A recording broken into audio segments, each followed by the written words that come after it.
I've been seeing a ton of questions lately on if you should play Cyberpunk 2077 before the first expansion for the game Phantom Liberty releases, or if you guys should hold off and play it all together as a complete package. So today I'm going to give you guys my thoughts on if it's worth it to play the base game before the new updates and content. Whether you're thinking about picking up the game, started back when it released and stopped to wait for patches, or even if you already have a few hundred hours sunk into Night City across multiple playthroughs. Okay, so let's go over some of the reasons that you should play Cyberpunk before Phantom Liberty comes out, and what benefits that might have on your experience with the game. Keep in mind that Cyberpunk's 2.0 update, which will revamp many of the core systems, will launch before Phantom Liberty and it will be entirely free. If you're hesitant about the expansion based on your experience with the game, wait for the 2.0 update, then give it a shot and see if you like it. If you've already bought the game, there's really nothing to lose. The first reason that you should play 2077's base experience before is to get a point of reference that you can compare to before all these big system and content changes come out.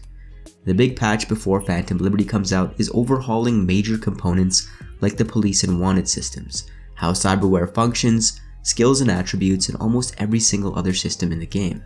So it can be nice to see how the game has changed, especially if you play each version of the game in a short time span, allowing you to spot these changes since it will be fresh in your mind. I personally love to see how a game changes over time, and that's something that you can really only understand if you have put in a fair bit of time before the switch. If you're a brand new player, you can kind of remove yourself from the discourse online about the game, since there isn't a ton of negative press right now, which allows you to form your own opinion about the mechanics and lay out for yourself the good, the bad, and the ugly. While gameplay systems are going to be flipped on their head post-patch 2.0, you might also want to get familiar with how the game just works overall, from distinguishing between gigs and scanner hustles, to navigating the deceptively large Night City, to understanding which character builds and playstyles you find the most fun, to finding your favorite weapons and synergies, to seeing some of the branching paths that you can take after reloading a save before an important decision, or even with multiple playthroughs if you get the time. Going in completely blind can make it feel like you have too many things to learn, which some people like and others don't. Having some sort of idea how they interact with each other will help you be less overwhelmed when the expanses of Night City and Dogtown are opened up to you. One of the absolute best parts about the gaming industry is the buildup of excitement before a big release. If you're into following the trailers and marketing material of a game pre-launch, then you stand to be more excited once you know what Cyberpunk 2077 is really all about. Many times the journey is the destination, and that anticipation before release is really the best thing about waiting for a game. Another reason that you should play now, especially if you're running a lower end PC, would be that the base requirements of the game have increased across the board. If you aren't confident that you'll have an upgrade locked down or a next gen console before PL, it might make sense to play it now and see if this is a title that you'll stick with, or even as a console or upgrade justifier for you if you end up really liking it.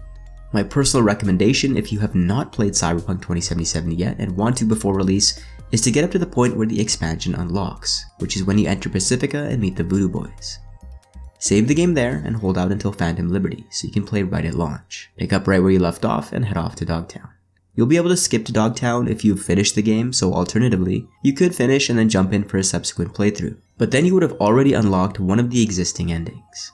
PL has multiple endings that can influence a new main quest ending, so if you really want your true ending based on choices from your first real playthrough, I would wait. Saving at the point where you meet the Voodoo Boys will also give you the best of both worlds, of understanding how the mechanics kinda work up until that point in Cyberpunk 2077, and setting you up for the update, again so you have a bit more perspective.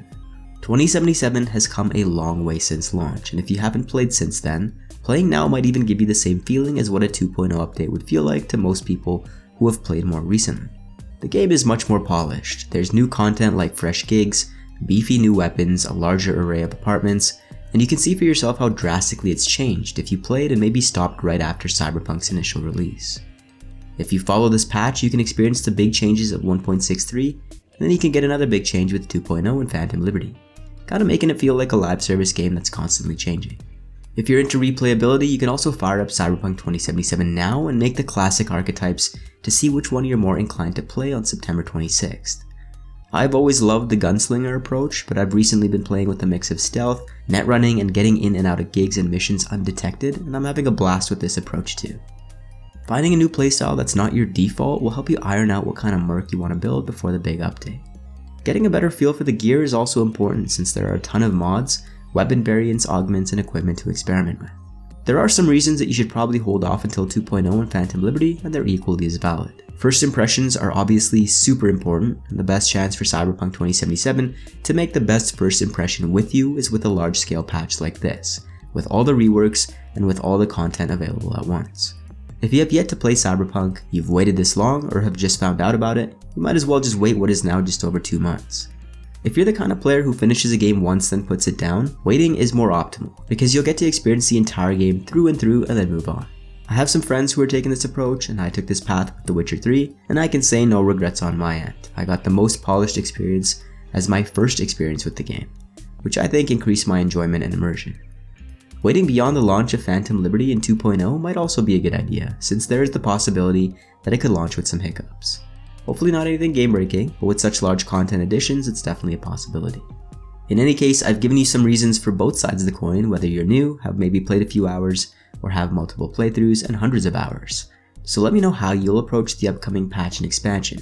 I'm curious to see what everyone's plans are. As always, I appreciate you guys tuning in, and for more Cyberpunk, do subscribe and check out the channel.